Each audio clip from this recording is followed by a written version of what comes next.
নিজে তো হারাইছই, এখন আমাকে আর অনেককে আলাদা করার জন্য মিথ্যা মামলায় ফাঁসাইছো। একদম মুখ সামলা কথা বলবেন। অনেকের নামে যে মামলাটা করছো ওটা কি তুই নেনি? স্যার আমি মামলাটা তুলে নিতে চাই। খবরদার, অনেককে কারো কথায় আর কোথাও পাঠাবি না। আমার কপালটাই পোড়া, যাকে বিয়ে করতে চাই সে বস্তির মেঘলাকে বিয়ে করতে চায়। মনে হয় সব কিছু ছাইরা দিই, ছাইরা দিয়ে আসে আপনার বডিগার্ড হয়ে থাকি।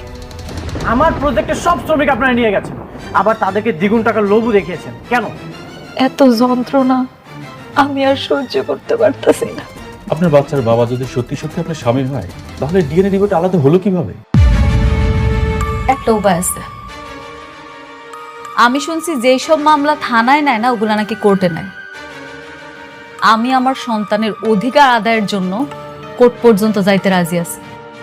যতদিন পর্যন্ত ও মাইনা না নিব এই সন্তান ওর, ততদিন পর্যন্ত আমি লড়াই করে যাব। তাতে লাভ কি?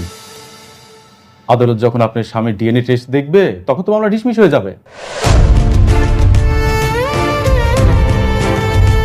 তাইলে কি আমার এই সন্তান পিতৃ পরিচয় পাইব না? আমার সন্তান বাবার পরিচয় ছাড়া পৃথিবীতে আইব?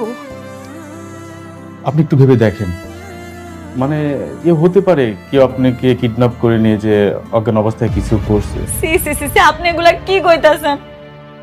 আমি মৃত্যুর আগ পর্যন্ত কইতে পারবো আমার এই পেটের সন্তান শুধু অনেকের, অনেক ছাড়া আমারে কেউ স্পর্শ করে নাই, কেউ কোনোদিন না।